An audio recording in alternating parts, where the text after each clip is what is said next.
नमस्कार, मी लतिका। आज मी तुम्हाला एक बटाट्याची नवीन रेसिपी बनवून दाखवणार आहे। त्यासाठी बघा छोटे बटाटे मी घेतलेले आहेत आणि हे मी शिजवून साल काढून घेतलेले आहेत। हे बटाट्यांचं काय करायचं, एक बटाटा हातावर घ्यायचा आणि अशा पद्धतीने दाबून घ्यायचा, असा चपटा झाला पाहिजे। तर अशा पद्धतीने मी सगळे बटाटे करून घेते। तेल बघा कढईमध्ये गरम करत ठेवलेलं आहे। तर त्याच्यामध्ये जे बटाटे आपण असे दाबून बघा मी केले होते चपटे, ते टाकून घ्यायचे। गॅस मीडियम आहे आणि मीडियम गॅसवर ह्याला ना थोडंसं हलकंसं आपण ह्याला फ्राय करून घ्यायचे। आता पलटी करून घेऊन 1 मिनिटभर ठेवायचं आणि पलटी करून घ्यायचे। बघा अशा पद्धतीने एकदम कलर चेंज होस्तोवर आपण ह्याला करून घेऊया।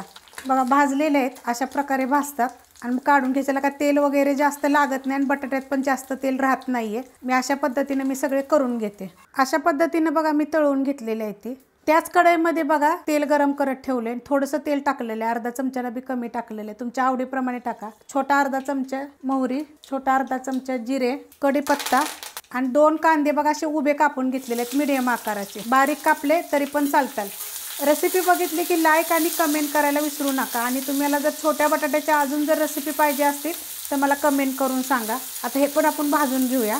कांदा बघा हलकासा भाजलेला आहे। तर ह्याच्यामध्ये बघा 2 चिमूट हिंग पावडर टाकायची, थोडीशी हळद मिक्स करून घेऊया आणि ह्याच्यामध्ये बघा 4 हिरव्या मिरच्या आहेत, त्या अर्धा इंच आलं आहे, 6 पाकळ्या लसणाच्या आहेत, त्या असं कुटून घेतलेल्या आहेत। बघा थोडंसं जिरं पण टाकलेलं आहे, तुम्ही तिखटानुसार मिरची टाका।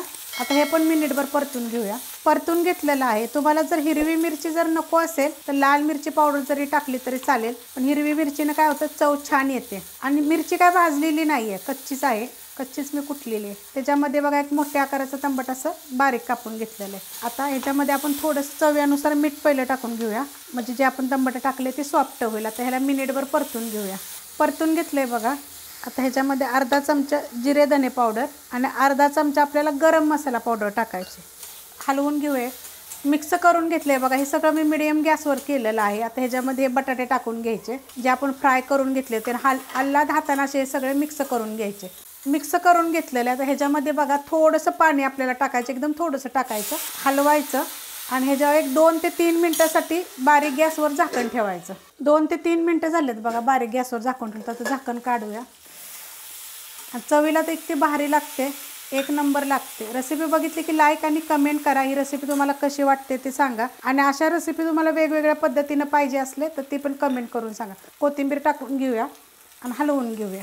ह्याच्यामध्ये तुम्ही मॅगी मसाला पण टाकू शकता गरम मसाल्याच्या जागी, आणि जर नसेल तर नुसता गरम मसाला जर टाकला तरी चालेल। खूप साऱ्या रेसिपी आहेत बघा माझ्या गरम मसाल्याच्या, मॅगी मसाला वगैरे, एकदम चवदार अशी छान अशी होती। तुम्ही ही फुलक्यावर खाऊ शकता, ज्वारीची भाकरी, बाजरीची भाकरी, भातावर खाऊ शकता। वरण भात जर खाताना बी तोंडी लावायला एक नंबर लागेल। रेसिपी बघितली की लाईक करा, सबस्क्राईब करा, कमेंट करा आणि शेअर बी करा।